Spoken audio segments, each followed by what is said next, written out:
চলো আজকের ক্লাস শুরু করছি। তো আগের দিন আমরা যেটা করেছিলাম তার একটু রিভিশন বলে দিই, কারণ আজকে তার জয়েন্টে যে অঙ্ক এসেছিল সেটা করব। কি ছিল রিভিশন? ছিল আমরা যেটা করেছিলাম সেটা হচ্ছে কি velocity in spherical mirror. Velocity in spherical mirror, তার মধ্যে থেকে প্রথম কেস ছিল এটা, এই মিরর অবজেক্ট এইভাবে আসছে, কত স্পিডে আসছে অবজেক্ট ধরলাম ভিও স্পিডে আসছে, কত ডিস্টেন্সে আছে ধরলাম ইউ ডিস্টেন্সে আছে। তাহলে এর ফর্মুলা ছিল dv by dt, আগের দিন করে দেখিয়েছি। dv by dt is equal to minus v by u এর whole square du by dt।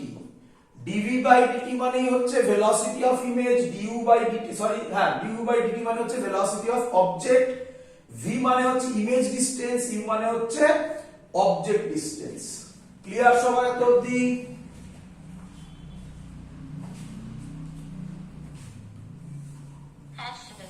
আচ্ছা, এখান থেকে পরীক্ষায় কোশ্চেন এসছে জেই 2011 এর কোশ্চেন, একদম ডিটো ডাইরেক্ট দিয়েছে। তো আমি এক্ষুনি করাবো অঙ্কটা খানিকক্ষণ বাদে। তো দেখবে আমাদের ডাইরেক্ট ফর্মুলা হলে অঙ্ক আমরা সেকেন্ডে সলভ করব, এবং আমি বলে দিচ্ছি প্রচুর জায়গাতে আছে অঙ্কটা, ইভেন এসএলআরতেও আছে, দেখবে যে কম্পিটিটিভ সেকশন সেখানে দেওয়া আছে। তার সলভ কিন্তু অন্যভাবে তারা দেখবে প্রথমে করেছে, প্রথমে ইউ বার করে, মানে এই ডিভিডিটি এই ডিরাইভেশন গুলো ওখানে করেছে। তো অলরেডি আমরা এগুলো শিখে গেছি, তাই আমি বলছি ফর্মুলাগুলো মুখস্থ করবে, তবেই অঙ্ক তাড়াতাড়ি নামবে। নাম্বার ওয়ান, এটা আরেকটা ইম্পর্টেন্ট ফর্মুলা আছে, এটা একটা লিখে দিই, যেটা বললাম velocity of image minus V by U square velocity of object. Sorry সবই একই হয়ে গেল, এটা ভেলোসিটি ভি করো, ক্যাপিটাল ভি করো, ভেলোসিটি অফ অবজেক্ট করো, তাহলে ভি। ক্লিয়ার সবার এত অবধি? বাট এবার যেটা বলছি এগুলো আসেনি, এগুলো আসার হতে পারে, এগুলো আসতেই পারে। এই ফর্মুলাটা কি সব জায়গায় অ্যাপ্লিকেবল নাকি? এই ফর্মুলা তখনই অ্যাপ্লিকেবল যখন মিরর কি বলো, যখন মিরর স্টেশনারি। মিরর যদি মুভ করে তাহলে এই ফর্মুলা খাটে না। তাহলে আমরা এগুলো যেটা করেছি কার রেসপেক্টে করেছি?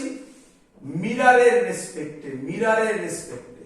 তাহলে মিরর যদি মুভ করে তাহলে কি রকম ফর্মুলা হবে? vi minus vm is equal to minus v square by u square vo minus vm। এটা হলো মিরর মুভ করলে। আর এগুলো সব ভেলোসিটি মানে ডাইরেকশনের উপর ডিপেন্ডেন্ট। তুমি যদি এদিকটাকে পজিটিভ দাও তোমার ইচ্ছে, তাহলে যদি এদিকে যায় তাহলে এখানে ভেলোসিটি অফ অবজেক্ট প্লাস বসাবে, মিরর যদি এদিকেই যায় তাহলে এটাতেও প্লাস বসাবে, মিরর যদি এদিকে আসে তাহলে এখানে মাইনাস বসাবে, এখানে মাইনাস বসাবে, মানে মাইনাসে মাইনাসে প্লাস হবে। তো আমরা বলি তার জন্য এই ফর্মুলা মনে রাখো, এই ফর্মুলা মনে রাখো। ক্লিয়ার সবার এত অবধি? আর আগের দিন আরো কিছু ক্যালকুলেশন করানো হয়েছিল, এটা কেস 1 করালাম, কেস 2 ছিল, আশা করি সবার মনে আছে। আগের দিনের ভিডিও দেখো, কেস 2 ছিল এরকম, কেস 3 ছিল, হয়তো কেস নাম্বারটা আমি গুলিয়ে ফেলছি, এরকম, কেস 4 ছিল, কেস 4 তো আর কিছুই নয়, কম্বিনেশন এরকম। বোঝা যাচ্ছে না?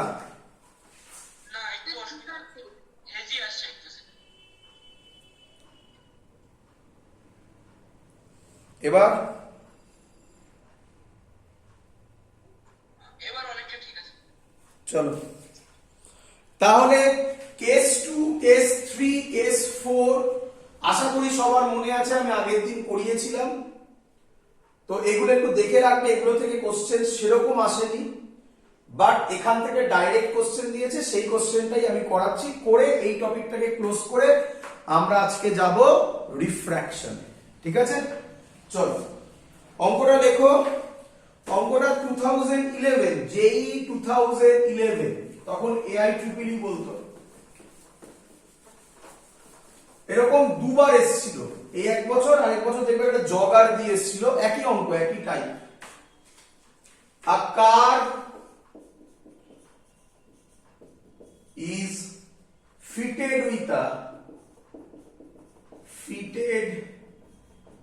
with a convex side view mirror।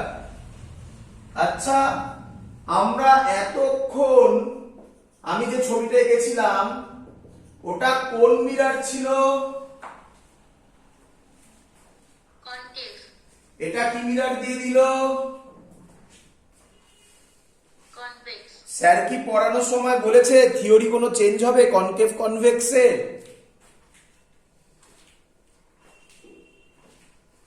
না স্যার।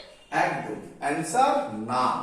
যদি কোনো কনসেপ্ট হয় সব বলবো, যত এখানে যত পারমুটেশন কম্বিনেশন আছে সব কটা বলবো। যদি কিছু না বলে থাকি এবং সেরকম কোনো টপিক দেয়, তার মানে ভেবে রাখবে স্যার যেটা জেনারেল বলেছে সেই প্রসেসে এগুলোই অঙ্ক সলভ হয়ে যাবে। Simple thing. চলো যাই হোক, a car is fitted with a convex side view mirror of focal length 20 cm, of focal length শর্টে লিখলাম 20 cm. A second car 2.8 meter behind, a second car 2.8 meter behind, কবে এসেছিল এটা? 2011 JEE question. 2.8 meter behind the first car, behind the first car is overtaking the first car, is overtaking the first car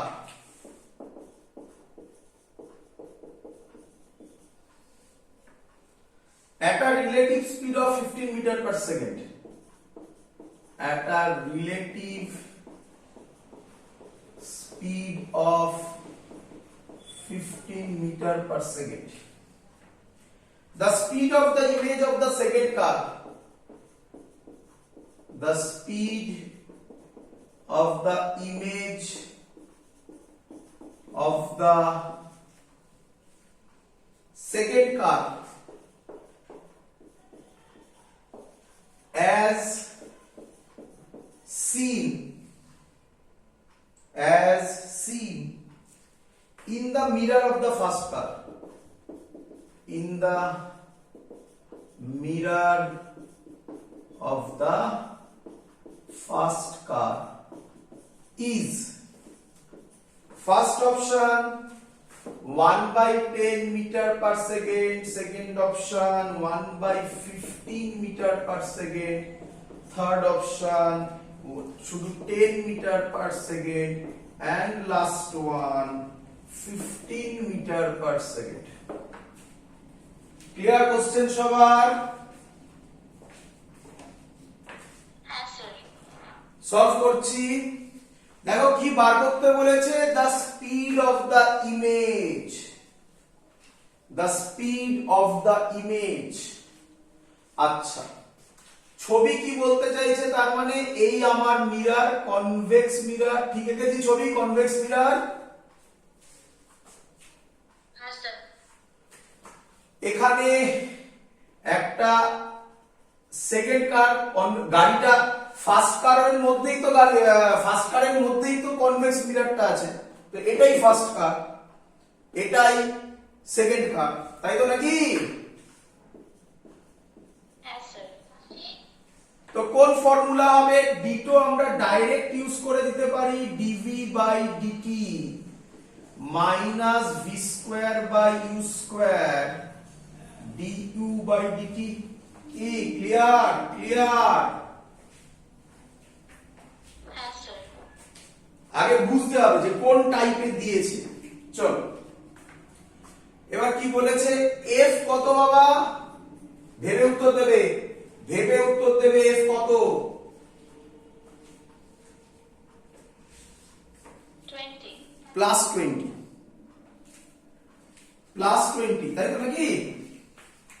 হ্যাঁ sir. সবসময় মাথায় রাখবে 20 বলা মানে সবসময় এভাবে মাথায় রাখবে, মানে যে কোনো জিনিস তুমি উইদাউট রে অপটিক্সে কোনো ডেটা বলছো মানে উইদাউট সাইন বললে তুমি বলবে 15, 20 এরকম কিছু। আর সবসময় মাথায় রাখবে নিজের মাথাকে মানে নিজের মাইন্ডকে এইভাবে সেট করো, সবসময় মাথায় রাখবে যে যদি উইথ সাইন বলো তাহলে বলবে প্লাস 20, প্লাস 15, মাইনাস 20, মাইনাস 15। তবে তুমি বুঝতে পারবে কোথায় তুমি সাইন কনভেনশন নিচ্ছ, কোথায় তুমি সাইন কনভেনশন নিচ্ছ না। চলো আচ্ছা, ইউ কত কে বলবে, কোথায় আছে বলো তো? ইউ কত? -2.8. Very good. মাইনাস 2.8 কি কি? মিটার। তাহলে মাইনাস 280 সেন্টিমিটার বলতে পারি। হ্যাঁ স্যার। আচ্ছা কোথায় গেল? ফার্স্ট কারের স্পিড কত?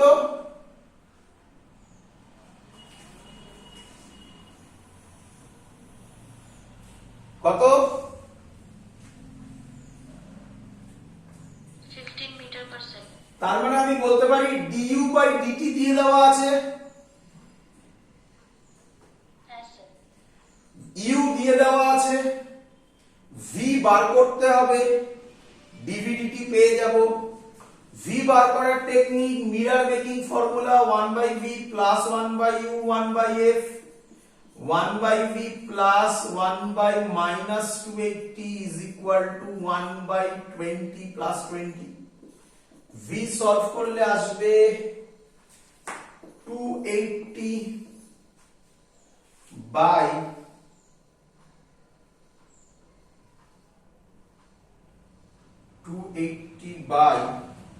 15 আসবে।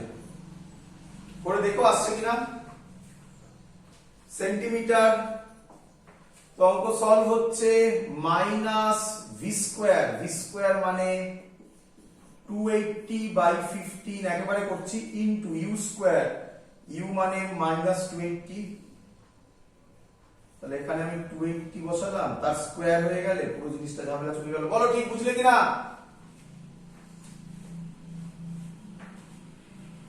Calculation clear? হ্যাঁ স্যার। আচ্ছা du বাই dt কত বলেছে? 15। এটা যদি আমি সলভ করি 280 কাটবে, 15 স্কয়ার মানে সহজ জিনিস 1/15 minus 1/15 metre per second. Minus মানে কি? অপোজিট ডাইরেকশন নাকি? এখানে তো কোনো অপশনে নেই মাইনাস, তাহলে অপশন হবে সেকেন্ড অপশন। ক্লিয়ার সবার? হ্যাঁ স্যার।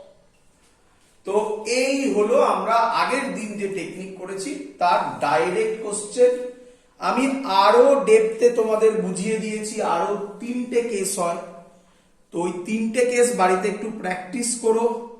হ্যাঁ মানছি ওই 3টে কেস থেকে কোশ্চেন এলে ওটাকে হার্ড টপিক, হার্ড মানে প্যাটার্নের মধ্যে ফেলা হবে। মানে দেখবে লেখা থাকে না যে যখন কোশ্চেনকে অ্যানালাইজ করা হয় যে ইজি, মডারেট আর হার্ড, ওটা হার্ডের আন্ডারেই পড়বে, বাট দিয়ে দিতে পারে কিন্তু। তো একটু ফর্মুলাগুলো দেখে যাও, ডিরাইভেশন দরকার নেই, ডিরাইভেশন তো আমি তোমাকে করাচ্ছি বিকজ তোমরা এগুলো বোর্ডসে করোইনি। এক্ষুনি আমি করবো, দেখবে যেগুলো বোর্ডসে করেছো এবং তোমরা যদি বলো যে হ্যাঁ স্যার মনে আছে, তাহলে আমি আর ডিরাইভেশন করবো না। তো ফর্মুলাগুলো মনে রেখো। চলো তো আজকে আর আমরা টপিক শুরু করছি রিফ্র্যাকশন। ক্লিয়ার সবার? একদম পরিষ্কার? মিরর রিফ্লেকশন থেকে আর কোনো কোশ্চেন আসতে পারে না। রিফ্লেকশন থেকে আগে যে টাইপের কোশ্চেন এসেছিল, এমস এর অনেকগুলো কোশ্চেন এসেছিল, আমি আগের সপ্তাহে মনে হয় করিয়ে দিয়েছি। ক্লিয়ার সবার? হ্যাঁ স্যার। হ্যাঁ স্যার। চলো তো শুরু করছি। হেডিং দাও রিফ্র্যাকশন। রিফ্র্যাকশন খুব ইজি, সব তোমরা জানো, কিন্তু ছোটখাটো ভুল হয়। তো আমি তাড়াতাড়ি এগোবো একটু, কারণ ম্যাক্সিমাম জিনিস তোমাদের জানা। যেগুলো স্টুডেন্টরা বেশি ভুল করে সেগুলোকেই আমি জোর দিয়ে বলবো, আর বাকি যেগুলো তোমরা মোটামুটি সবাই জানো সেগুলো আমরা তাড়াতাড়ি বলে যাব। আচ্ছা, প্রথম কথা হচ্ছে এটা রিফ্র্যাকশন মানে হচ্ছে নরমাল টানলাম, লাইট পড়লো, এটাকে বলছি রেয়ারার মিডিয়াম, এটাকে বলছি denser medium. Light towards normal bend করে, বলো সবাই জানো কিনা? Yes, sir. আমার কোশ্চেন, কেন লাইট টুয়ার্ডস নরমাল বেন্ড করে?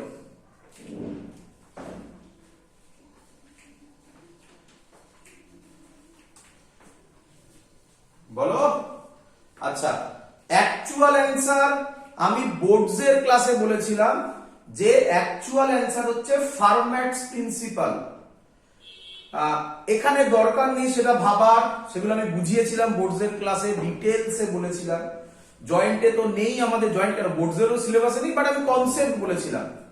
তোমরা এখানে যেটা জানো 9-10 থেকে যেটা পড়ে আসছো সেটাই করবে। কি, এর রিফ্র্যাক্টিভ ইনডেক্স যদি μ1 হয়, এর রিফ্র্যাক্টিভ ইনডেক্স যদি μ2 হয়, এটা ডেন্সার মিডিয়াম, তাহলে আমি বলতে পারি μ2 গ্রেটার দ্যান μ1। বলো। আচ্ছা আচ্ছা, রেয়ারার মিডিয়াম মানে কি ফিল করো আগে। রেয়ারার মিডিয়াম মানে হচ্ছে, ধরো আমি এখানে ছবি আঁকছি, এটা হচ্ছে রেয়ারার মিডিয়াম, এটা এতগুলো পার্টিকেল আছে। ডেন্সার মিডিয়াম মানে হচ্ছে, এটা হচ্ছে ডেন্সার মিডিয়াম। আর আঁকছি না, বুঝতে পারছো আশা করি সবাই। কমন সেন্স ইউজ করো, বলো লাইট কোথায় জোরে যাবে? Rarer medium. রেয়ারার মিডিয়ামে। তাহলে আমরা বলতে পারি রেয়ারার, আচ্ছা রেয়ারার মিডিয়ামে লাইট জোরে যাবে, তার মানে আমি এখানে বলতে পারি রেয়ারার মিডিয়ামে ভেলোসিটি v1, ডেন্সার মিডিয়ামে ভেলোসিটি v2। তুমি বললে রেয়ারার মিডিয়ামে লাইট বেশি জোরে যাবে, কেন? পার্টিকেল কম, তাড়াতাড়ি এগোতে পারবে, কলিশন কম হবে।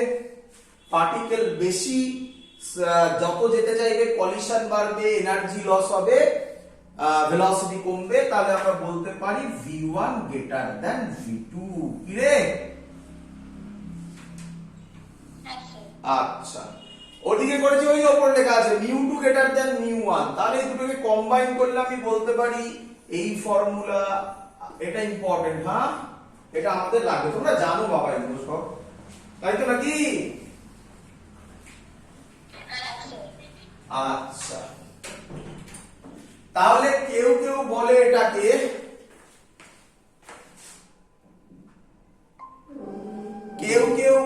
এটাকে যে মিউ এর একটা ফর্মুলা হয় সি বাই ভি। এই ফর্মুলাটা তোমরা জানো? Yes, sir. আমরা বলি এই ফর্মুলা মুখস্থ করার দরকার নেই, এটা মনে রাখলেই হয়ে যাবে। দেখো আমি কিভাবে করছি। আচ্ছা ধরো এটা এয়ার মিডিয়াম। আচ্ছা এয়ার মিডিয়াম হলে রিফ্র্যাক্টিভ ইনডেক্স কত হয়? μ1 কত হবে? 1। আচ্ছা এয়ারে লাইট কোন স্পিডে ট্রাভেল করে?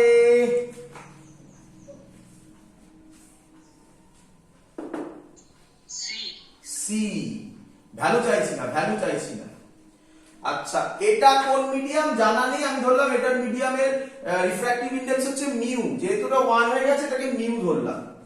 এখানে লাইট ভি স্পিডে ট্রাভেল করে, তাহলে আমি কি এখানে বলতে পারি আমাদের ছবি হয় যেটা, তাহলে μ2 = মিউ করো, তাহলে আমরা বলতে পারি μ2 বাই μ1 হবে v1 বাই v2।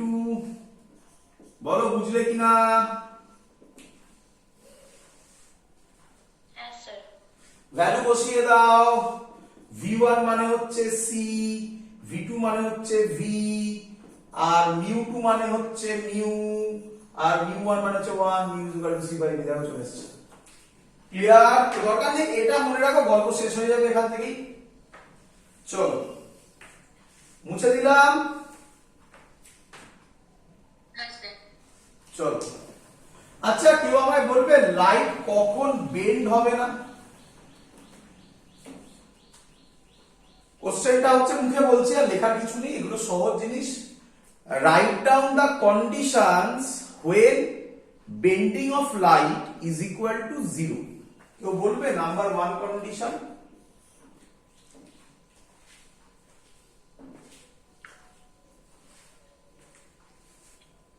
বলো।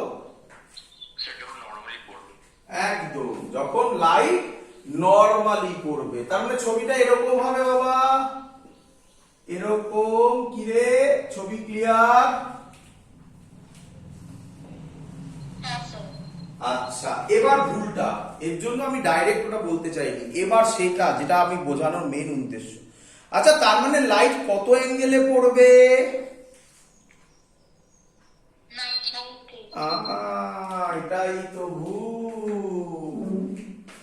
আচ্ছা, চলে আসো, চলে আসো, ব্যাকে আসো, এই ছবিতে আসো। আগেরটা ভুলে, যে কোশ্চেনটা করেছি ভুলে যাও। এই ছবিতে অ্যাঙ্গেল অফ ইনসিডেন্স কোনটা হবে? এইটা। কি রে, কোনো ডাউট? No, sir. আচ্ছা, অ্যাঙ্গেল অফ রিফ্র্যাকশন কত হবে? এইটা। কত নয়, কোনটা হবে, তাই তো নাকি? ভ্যালু কি করে বলি? Yes, sir. আচ্ছা, তাহলে অ্যাঙ্গেল অফ ইনসিডেন্স কার সাথে মাপে? ভালো করে ভাবো, তোমরা সব জানো এগুলো, কিন্তু ভাবো নয় জায়গাগুলো। অ্যাঙ্গেল অফ ইনসিডেন্স মাপছে হচ্ছে অ্যাঙ্গেল অফ এই ইনসিডেন্ট রে আর নরমালের মধ্যে। বাবা, এটাই ইনসিডেন্ট রে, এটাই নরমাল, তাহলে আই কত? 0. কত বলেছিলে? 90. এই ভুলটা যেন না হয়। বুঝতে পারছো আমি কেন বলছি? প্রচুর স্টুডেন্ট আছে, স্যার এগুলো পড়াচ্ছেন কেন, এগুলো কি আছে জয়েন্টে? এই ভুলগুলো হয়, এই ছোট ছোট ভুলগুলো হয়, তার জন্য বলে দিচ্ছি। তাহলে নাম্বার 1 পয়েন্ট হলো কখন লাইট বেন্ডিং হবে না। নাম্বার 1 পয়েন্ট হচ্ছে যখন আই ইজ ইকুয়াল টু 0 হবে। আই 0 হলে আর তো 0ই হবে। কি রে বাবা, কি রে বাবা? Yes, sir. চলো, আচ্ছা আরেকটা মেন কথা বলতে ভুলে গেছি, মেন কথা বলতে ভুলে গেছি একটা। এটা স্নেলস ল কি হয় তোমরা জানো? sin i by sin r is equal to constant is equal to mu2 by mu1, তাই তো নাকি?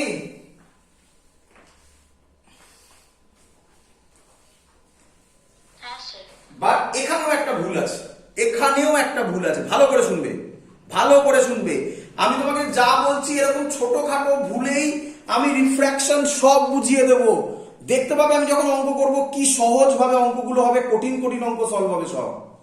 এইচসি বর্মা ডিসি পান্ডে খুলে খুলে সেখান থেকে অঙ্ক করাবো, আরামসে সলভ করতে পারবে যদি আমার এই ছোট ছোট পয়েন্টগুলো মনে রাখো। সব ছোট ছোট পয়েন্ট, এখানে কোনো বড় পয়েন্ট নেই। ম্যাক্সিমাম স্টুডেন্ট বলে যে না স্যার এর ফর্মুলা হচ্ছে sin i by sin r is equal to mu. এবার বোঝো, 9 10 এটাই পড়েছিল মনে হয়। আচ্ছা, এই জেনারেলি এটা কি হয়? এআর, এআর হলে মিউ1 1 হয়, মিউ2 মিউ হয়। তাহলে এবার এই লজিকটা এখানে ভ্যালু বসাও, দেখো এখানে এটা চলে আসবে। বলো বুঝলে কি না? Yes, sir.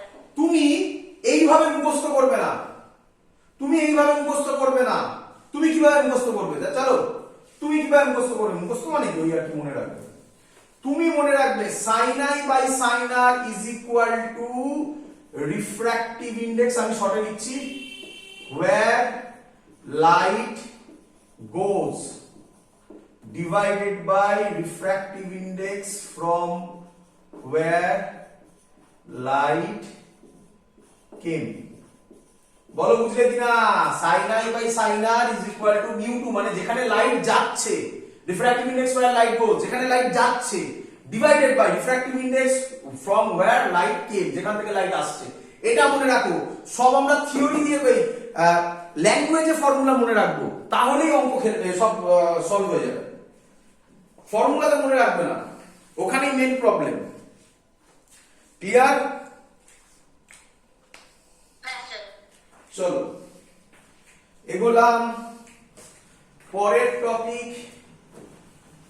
টপিকও সবার জানা। এখান থেকে কিছু কোশ্চেন দেয়, একটু বলে দিই, সহজ সহজ কোশ্চেন, এগুলো একদম ভালো কোশ্চেন। আচ্ছা, একটা কথা বলা হয়নি, μ21 কে লেখার স্টাইল হচ্ছে এটাকে μ2 বাই μ1 বলে। যদি কখনো ডাউট পাও তাহলে এরকম লেখা থাকবে, এটা টেকনিক, যদি কখনো পাও বলে রাখলাম। আচ্ছা, নেক্সট ফর্মুলা, এই ফর্মুলাটা সবার জানা আছে।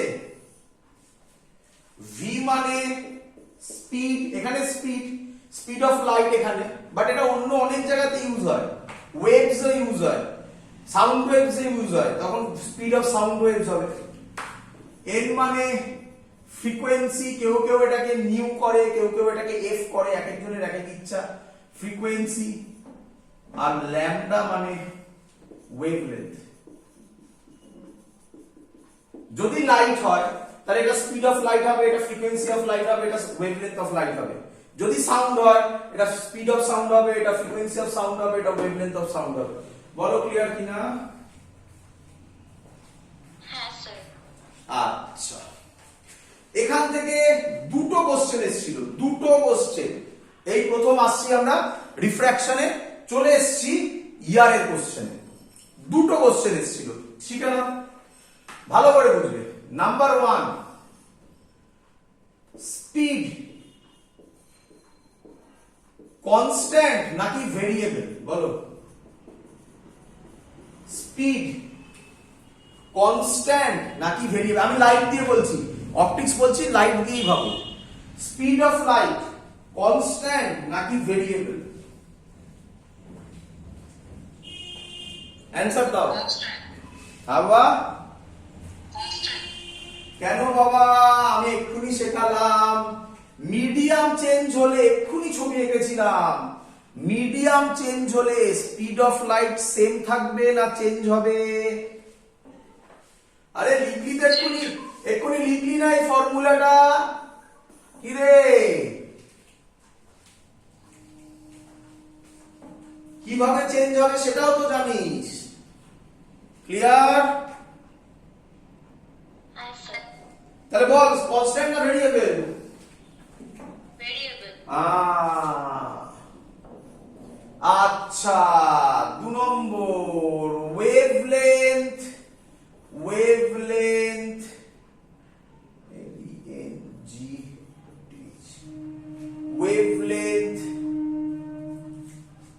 বল, ওয়েভলেন্থ কি কনস্ট্যান্ট না ভেরিয়েবল?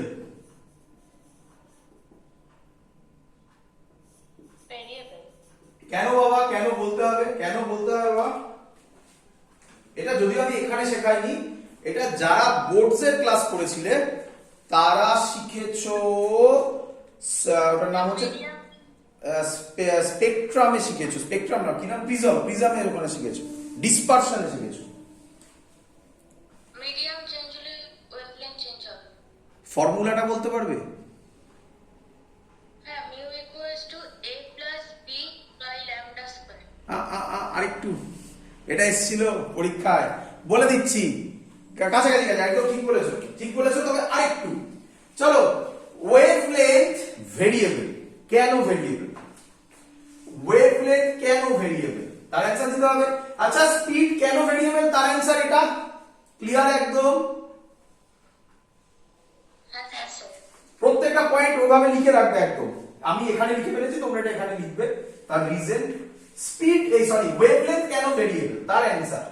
এটা আমরা ডিসপারশনে পড়বো, বাট আমি এখানেই শেখাচ্ছি। এটা কি অ্যান্সার হচ্ছে mu is equal to a plus b by lambda square plus 3 number question বলেছিলাম, এখান থেকে দুটো কোশ্চেন এসেছিল, এখনো বলিনি দুটো কোশ্চেন কি কি এসেছিল। এটা একটা এসেছিল, 3খানা কোশ্চেন এসেছিল, এটা নিটে এসেছিল, c by lambda to the power 4 plus d by lambda to the power 6, d by lambda to the power 6 plus dot dot dot dot. এর নাম কচিজ রিলেশন কি এসেছিল পরীক্ষায়, নিটের কোশ্চেন, শুনে নাও, মুখে বলছি আর লিখছি না, শুনে নাও, যারা নোট বানাবে তারা লিখে লিখে শুনে শুনে নোট বানিয়ে নেবে।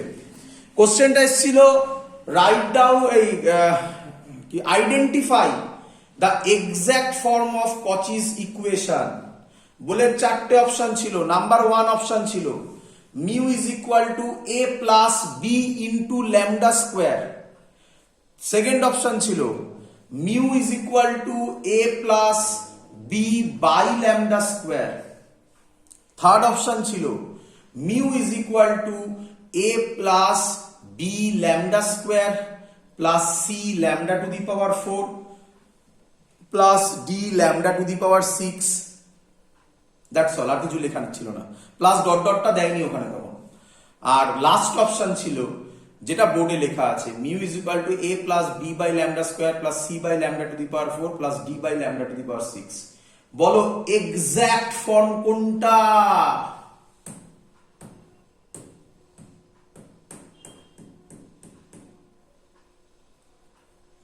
Number theta. নাম্বার ডিটা, তাই তো? হ্যাঁ স্যার। হ্যাঁ, আচ্ছা যদি এরকমও থাকতো A plus B plus C plus D plus E lambda to the power 8 হতো, সেটা আরো পারফেক্ট ফর্ম। অ্যাকচুয়ালি বিভিন্ন বইতে কি লেখা থাকে শুনে নাও, এই ভ্যালুগুলো খুব ছোট হয়ে যায়, কি যত এইদিকে যায় ভ্যালুগুলো নেগলিজেবল হয়ে যায়। তাই প্রচুর বইতে লেখা থাকে কচিজ রিলেশন হচ্ছে mu is equal to A plus B by lambda square. তো ম্যাক্সিমাম স্টুডেন্ট এটাতে টিক মেরে আসে, সেটা ভুল ছিল, এটা এক্সাক্ট ফর্ম ছিল। ক্লিয়ার সবার? হ্যাঁ স্যার। চলো তাহলে এবার আবার ব্যাক করো আগেরটায়, ওই ফর্মুলাতে। বাবা ফ্রিকোয়েন্সি কি কনস্ট্যান্ট না ভেরিয়েবল?